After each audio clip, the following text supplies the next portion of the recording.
Hello မင်္ဂလာပါဒီဗီဒီယိုကတော့မိတ်ကလေးတွေတွေ့ဖြစ်လိမ့်မယ်အလှပကြိုက်တဲ့မိတ်ကလေးတွေတိုင်းကြည့်ကိုကြည့်တဲ့ဗီဒီယိုပါဒါဆိုရင်ကျွန်တော်တို့ဗီဒီယိုချက်ကြည့်ပြီးတော့နောက်ပိုင်းမှာ reaction လုပ်မယ်ကျမအားလုံးကိုကူညီတောင်းပါတယ်ရှင်ကျမရဲ့ TikTok အကောင့်ကလေးကပြတ်သွားတာကျမရဲ့ဒေါ်လုံးစိန်ဆိုတဲ့အကောင့်ကလေးပြတ်သွားတဲ့အတွက်ကျမရဲ့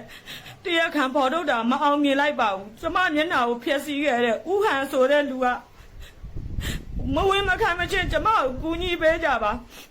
ကျမမျက်နှာမှာလည်းအကျိတ်ခဲတယ်နဲ့ကျမဘယ်တော့မှလည်းပျောက်မှာမဟုတ်ပါဘူးသေတဲ့အထိဘယ်လို့မှလည်းထုတ်လို့မရပါဘူးရှင်ကျမစိတ်ကူတာတွေလည်းစုံခဲ့ပါပြီအခုကကျမတယောက်တည်းအတွက်ခံစားပြီးတော့ကျမလူတွေကိုအကူညီတောင်းတာမျိုးမဟုတ်ပါဘူးကျမနဲ့အတူတူဝေဒနာတွေခံစားနေတဲ့ညီကိုမောင်နှမတွေဆင်းရဲဒုက္ခတွေဖြစ်နေတဲ့ညီကိုမောင်နှမတွေအများကြီးရှိပါတယ်သက်ဆိုင်ရာမိဘအများရှင်ဥဟန်နဲ့ဒေါ်မေချောဆိုတဲ့လူကိုတွေ့လို့ရှိရင်အရေးယူပေးကြပါရှင်ကျမဒီအကောက်ကိုတင်လိုက်လို့လည်းပဲကျမကိုမျက်ရည်ချူရလို့မထင်ပါနဲ့ကျမသူတို့လုံးလို့ကျမဘဝအစိမ့်စိမ့်မမဖြစ်ပြီးရုပ်ပြက်စင်ပြက်နဲ့ကျမကတုံးကြီးလည်းနေခဲ့ရပါတယ်ကျမမျက်နှာထဲမှာရှိတဲ့အကျိတ်တွေလည်းကျမရဲ့ဖြစ်နေတဲ့ကြောက်ကက်ကျမလှကျင်လို့အလားပြင်လိုက်တာမှန်ပါတယ်ရှင်ဒါပေမဲ့ကျမလှုပ်လိုက်တဲ့အမှားတစ်ခုကကျမတယောက်တည်းခံရမယ်ဆိုပြဿနာမရှိပါဘူးကျမမှာမိသားစုရှိပါတယ်နောက်တစ်ခုကလည်းပဲကျမလှုပ်လိုက်တဲ့အမှားတစ်ခုနဲ့ကျမတယောက်တည်းခံရမယ်ဆိုရင်ကျမမှားလို့ဆိုရင်ကျမပြောလို့ရတယ်အခုကကျမတယောက်တည်းမဟုတ်ဘဲနဲ့အထက်ထက်အကာက तू ကကျမဒီလိုဖြစ်နေမှသိရတဲ့နဲ့တခြားလူတွေကို तू ထပ်ပြီးတော့ तू ကျိုးလွန်ပါတယ်ကျမဝေဒနာတွေခံစားနေတဲ့အချိန်မှာလဲ तू က TikTok ပေါ်မှာ तू စေးတွေကောင်းကောင်းနဲ့ညှိုးပြီးတော့တချင်းတသားသားနဲ့ तू နေခဲ့ပါတယ်ကျမအကြောင်းကြားတော့လဲကျမကိုဖုန်းတွေကိုဘလော့ပါတယ်ဖုန်းတွေကိုလည်းလုံးဝမကင်ဘူးအရေးလည်းမလုပ်ပါဘူးသက်ဆိုင်ရာလူကြီးမင်းများသူ့ကိုတွေ့လို့ရှိရင်အရေးယူပေးကြပါရှင်အချိန်ကဘလို့လုံးမပြောက်ပါဘူးရှင်အခုမြင်နေအခုလူရုပ်ဖြစ်ပဲနဲ့တကြလို့ရှိရင်ကျမမျက်နှာဘလို့မှကြည့်လို့မရတဲ့မျက်နှာမျိုးကြီးဖြစ်သွားတယ်ပါတယ်ကျမမှာအဲ့အချိန်ကအခုကြည့်တော့တာတသေးလေးတွေပါရောင်းလာတဲ့ခါကျကျမမျက်နှာအကြီးဖြစ်သွားပါတယ်ဒီနှာခေါင်းမှာရှိတဲ့အလုံးကြီးကလည်းပဲအကြီးဖြစ်ပါတယ်ဒီဟာတွေကလည်းတသေးလေးပဲအမြင်ကတော့သေးပါတယ်ရှင်အချိန်တန်ကျတော့သူကအကြီးဖြစ်သွားတာပါကျမလှကျင်လို့လောက်တာမှန်ပါတယ်ဒါပေမဲ့ကျမအမားလည်းမဟုတ်ပါဘူးဒီလိုမျိုးတဏ္ဍာကတီးရတဲ့နဲ့ကျူးလို့နဲ့အဲ့ဒီလူကြောင့်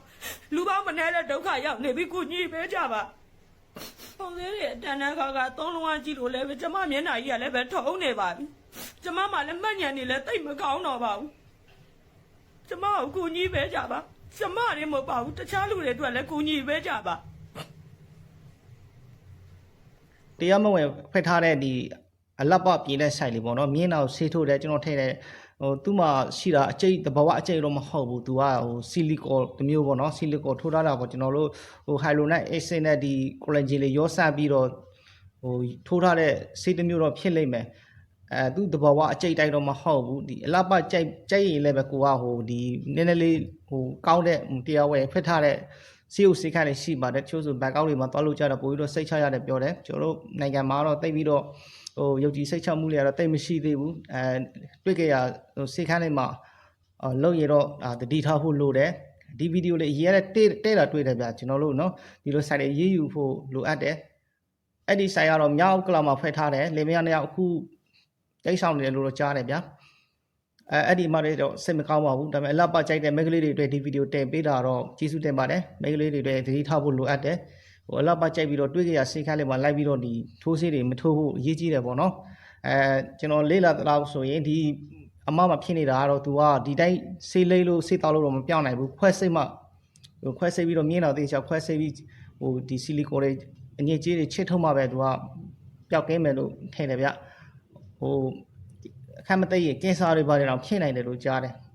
ဒါတတိထားဆက်ချဖို့လိုအပ်တယ်ပေါ့နော်โอเคအမေရှိတော့ရောဒီဗီဒီယိုပေါ်မှာဘယ်လိုထင်မြင်ချက်တွေရှိလဲဆိုတာအောက်မှာမှတ်ချက်ပေးတော့လို့ရပါတယ်အားလုံးကျေးဇူးတင်ပါတယ်